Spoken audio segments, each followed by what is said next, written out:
নমস্কাৰ এতিয়া আমি এটো সংস্কৃতৰ কিছুমান শব্দ চাম ইয়াতে সংস্কৃতৰ কিছুমান শব্দ কি ধৰণে দিয়া আছে আমি সেই বিষয়ে আলোচনা কৰিম ঠিক আছে তো ইয়াতে চোৱা কি কৈছে আই মানে কি অহম এটো হ'ব অহম সংস্কৃত উচ্চাৰণ উই মানে আমি হয় এটো হ'ব বয়ম নহয় এটো বয়ম তাৰপিছত ইউ সিঙ্গুলাৰ মানে অকল তোমাৰ কথা যেতিয়া ক'ব অকল তোমাক তেতিয়া কি ক'ব তম এটো তেতিয়া হ'ব তম ইউ প্লুৰেল যেতিয়া নেকি একজনতকৈ বেছি দুইজন তিনিজন এনেকুৱাকে থাকে তেতিয়া ইউটো কি ক'ব ইউয়ম তেতিয়া এটো হ'ব ইউয়ম তে ইউৱে হয় ইংৰাজীত এটো কনফিউজন থাকে ন ইউ আৰু ইউ সিঙ্গুলাৰ নেকি যেতিয়া একজন মানুহ থাকিব আৰু ইউ প্লুৰেল যেতিয়া নেকি একজনতকৈ বেছি থাকিব তেতিয়া কি হ'ব ইউয়ম বেছি থাকিলে আৰু যদি অকলে থাকে তেতিয়া হ'ব তম ঠিক আছে এতিয়া হি হলে কি হ'ব এটো স বা এস এটো এস হ'ব বা স এতিয়া সি মানে তাই কি হ'ব সা বা এসা যি কোৱা এটো এসাও ক'ব পায় বা সা তাৰপিছত ইট মানে কি হ'ব তাৰ সংস্কৃতটো তত এটো হ'ব তত দে এটো হ'ব দে এটো কি লিখা আছে মেস্কুলাইন মানে যদি লৰা সকল হয় তেতিয়া হ'ব তে আৰু দে যদি ছোৱালী সকলক বুজায় মহিলাক বুজায় তেতিয়া হ'ব তা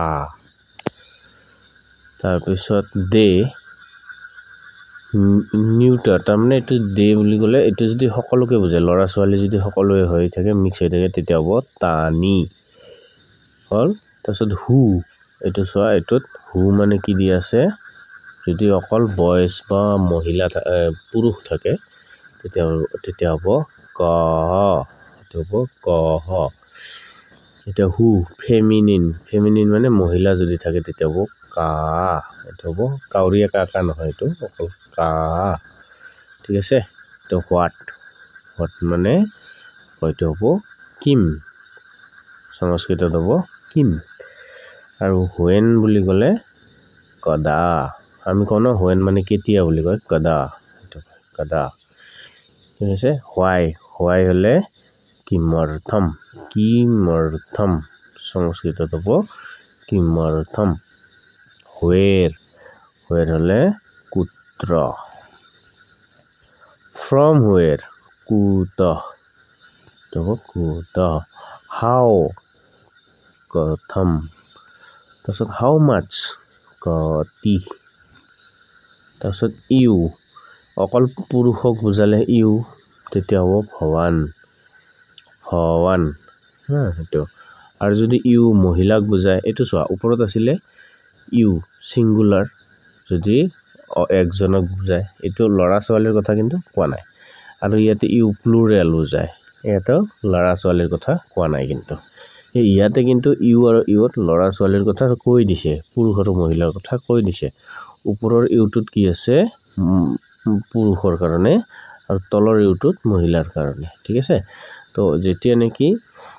লৰা বা পুৰুষক ইউ বুলি কবা তেতিয়া ভৱান সংস্কৃতত হ'ব ভৱান আৰু যেতিয়া নেকি মহিলা বা ছোৱালীক বুজাবা ইউ তেতিয়া ভৱতী হ'ব আৰু ইয়াতে চোৱা ইয়েস আৰু নো আছে ইয়েসটো হলে আমি কোন হয় টেঙা ফল আমৰ বতৰ আহি আছে এতিয়া বাৰিষা বতৰ হয়নে ইয়েস মানে আৰু ইয়াতে নো মানে অকল ন আছে এটো নো নকয় নকয় কি হ'ব নাহি কেনেকে হ'ব তো ন আৰু হদিজিগাৰ লগাই দিয়া নাহি এটো হৈ যায় ঠিক আছে তো এটো হৈ গল তাৰপিছত আমি আহোঁ আছে তো ইয়াতে সেলফ ইন্ট্ৰডাকশনত কোৱা আছে চোৱা আমি অলপ এইটো বিষয় চাওঁ যে হোৱাট ইজ ইয়োৰ নেম ইয়াতে জি এটো কিহৰ কাৰণে মই লিখি দিছো বি মানে বয়েজ জি মানে গাৰ্লছ ঠিক আছে তো গাৰ্লছ মানে কি ইয়াতে অকল ছোৱালীৰ কথা কোৱা নাই মহিলাকো বুজোৱা হৈছে বয়েজ মানে অকল লৰাকে বুজোৱা হয় পুৰুষকো বুজোৱা হৈছে হোৱাট ইজ ইয়োৰ নেম সংস্কৃতত হলে ভৱতঃ নাম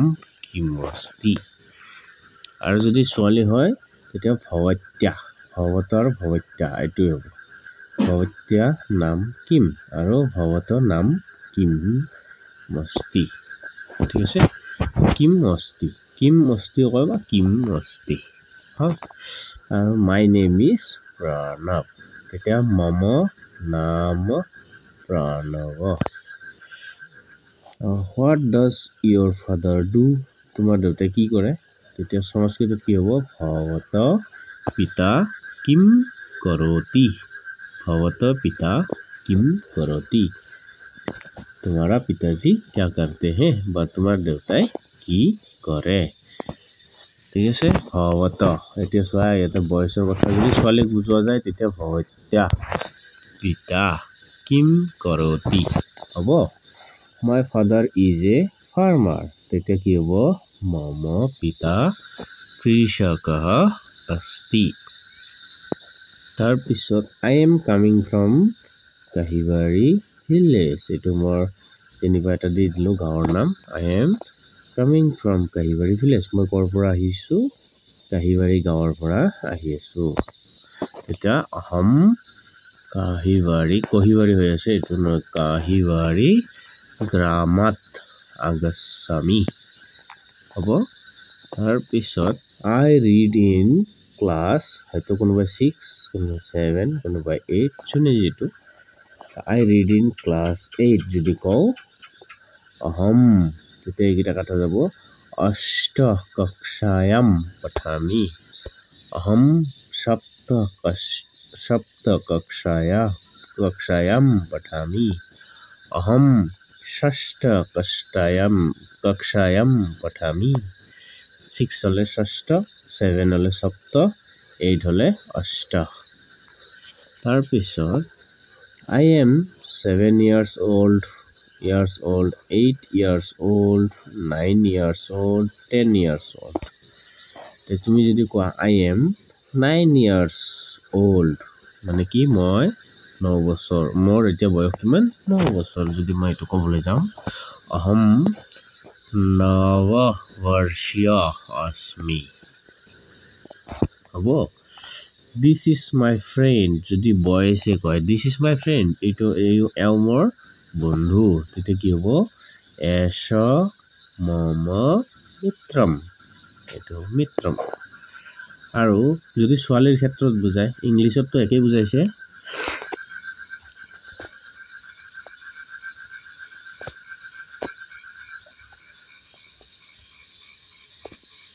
ইংলিছত একেই বুজাইছে হয়নে ইংলিছত ইয়াতে কি আছে একেই বুজোৱা আছে কিন্তু সংস্কৃতত কি লিখা আছে এষা মম সখী হ'ল এতিয়া আশা কৰোঁ এইখিনি তোমালোকে ভালদৰে চাবা অলপ উচ্চাৰণবোৰ বুজিবলৈ চেষ্টা কৰিবা ঠিক আছে তো আজিলৈ ইমানতে সামৰণি মাৰিছোঁ ধন্যবাদ